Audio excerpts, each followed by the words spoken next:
요한은 네 생물 중 하나가 7금 대접을 7천사에게 주니 하나님의 영광과 능력으로 성전에 연기가 가득 차서 그 7금 대접의 재앙을 마치기까지는 성전에 능히 들어갈 자가 없다고 한다.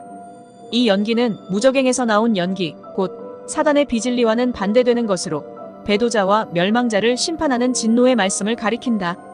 7금 대접의 재앙을 마치기까지 성전에 들어갈 자가 없다는 말은 심판을 끝내기 전에는 짐승에게 표받은 자들이 증거장막 성전에 들어갈 수 없다는 뜻이다.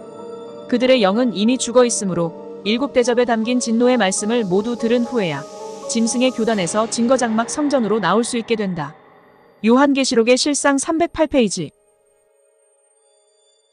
증거장막 성전에 모인 이긴 자들은 하나님의 진노를 마음에 담았고 증거장막 성전에 온 천사는 하나님의 진노를 담은 대접을 16장에서 짐승과 그 짐승에게 표받고 경배한 자들에게 쏟아붓게 된다. 중략 15장에 예언된 사건은 경기도 과천에서 실상으로 이루어졌다.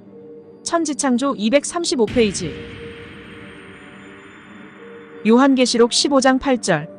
하나님의 영광과 능력을 인하여 성전에 연기가 차게 되매 7천사의 7재앙이 마치기까지는 성전에 능히 들어갈 자가 없더라.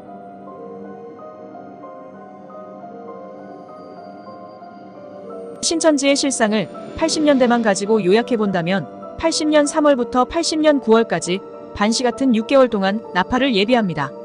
그리고 80년 9월부터 84년 3월까지 멸망의 기간 42달 동안 반시 같은 6개월 동안 예비했었던 첫째부터 여섯째 나팔을 불게 된다 하죠.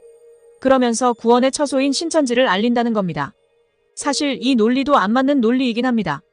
만약 이런다면 구원의 시작은 나팔이 처음 불리는 80년 9월부터이니 그런 논리로 따진다면 사실 신천지의 구원의 역사는 멸망의 기간의 시점은 80년 9월이라고 봐야 합니다.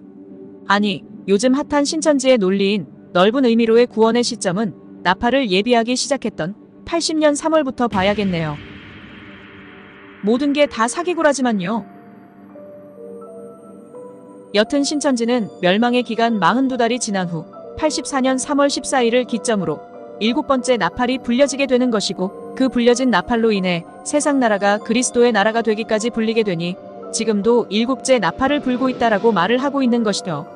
그러나 이것은 신천지의 잘못된 해석이죠. 신천지가 자기들 실상 중에 7번째 나팔을 언급할 때 주로 사용하는 성구가 바로 계시록 11장 15절입니다. 계시록 11장 15절을 읽어보겠습니다. 7째 천사가 나팔을 불매 하늘에 큰 음성들이 나서 이르되 세상 나라가 우리 주와 그의 그리스도의 나라가 되어 그가 세세토록 왕노릇하시리로다.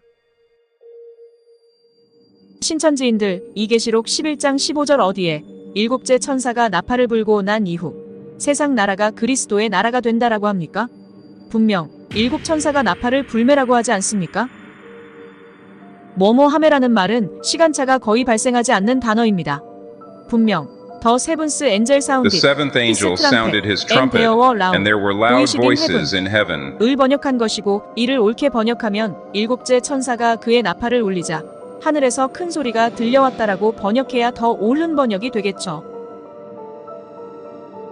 그럼 한글 성경이 잘못 번역이 된 걸까요? 그게 아니라 원래 시대에 맞게 잘 번역이 되어 있던 한글 성경을 신천지가 해석을 잘못한 거죠. 7번째 나팔이 불려지게 되면 세상 나라가 그리스도의 나라로 홀연히 변화하는 겁니다.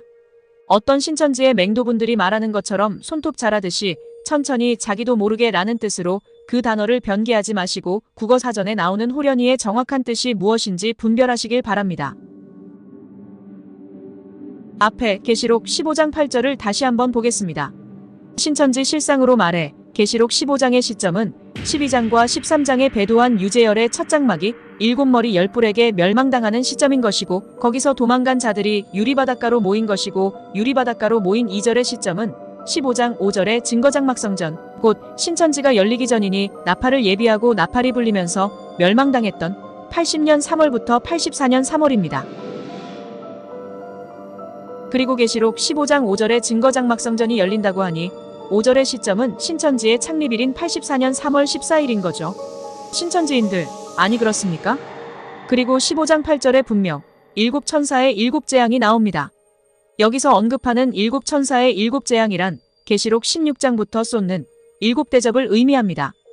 일곱 대접이란 나팔이 불리면서 멸망당했고 그 이후 배도자와 멸망자에게 함께 쏟는 것이 일곱 대접의 재앙 아닙니까? 그런데 분명 8절에서는 일곱 대접의 재앙이 마치기까지는 능히 성전에 들어갈 자가 없다고 합니다. 여기서 언급한 성전은 본장 5절에 나오는 증거장막 성전이요. 신천지, 이만희가 증거장막 성전은 신천지라고 주장하고 있는 바 신천지에는 일곱 대접이 끝나기 전까지는 아무도 들어갈 자가 없어야 성경적입니다. 여기 계신 분들 거의 다 알고 계시겠지만 신천지의 대접의 재앙은 계시록 18장 6절에 나오는 멸망의 기간 42달의 갑절의 실상으로서 7년의 기간이며 이는 84년부터 91년까지 42달의 갑절인 7년 동안 이루어지게 된다고 우리 모두가 그렇게 알고 있었습니다. 그리고 그 이후 마지막 재판을 공기 중에 쏟아서 심판했다 하면서 항상 신천지 예배 이후 마지막에 할렐루야 아멘하며 영광 돌렸던 것이 아닙니까? 그럼 대접의 심판이 멸망의 기간인 42달의 갑절, 곧 84년부터 91년까지이고 대접의 심판이 끝날 때까지는 능히 들어갈 자가 없다고 성경은 말씀했는데 어찌하여 신천지는 대접의 심판이 끝나기 전부터 이미 신천지 증거장막 성전을 개원했고 아무도 없어야 할 증거장막 성전에 누구나 할 것 없이 들락날락하고 있었나요?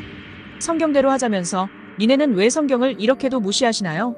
니네들 맘대로 성경이고 니네들 맘대로 신천지입니까? 신천지 니네들의 계시록 15장 8절의 해석은 이렇습니다. 일곱 금 대접의 재앙을 마치기까지 성전에 들어갈 자가 없다는 말은 심판을 끝내기 전에는 짐승에게 표받은 자들이 증거장막 성전에 들어갈 수 없다는 뜻이다. 성경을 이렇게도 왜곡해도 되는 것인가요? 어찌하여 신천지는 일곱 대접의 재앙이 마치기까지는 능히 들어갈 자가 없다는 성경 구절의 본뜻을 왜곡한 채 짐승에게 표받은 자들이 증거장막 성전에 들어갈 수 없다는 말로 변개시켜버리는 것인가요? 신천지인들 성경대로 안 하십니까? 이것이 정상적인 관점입니까?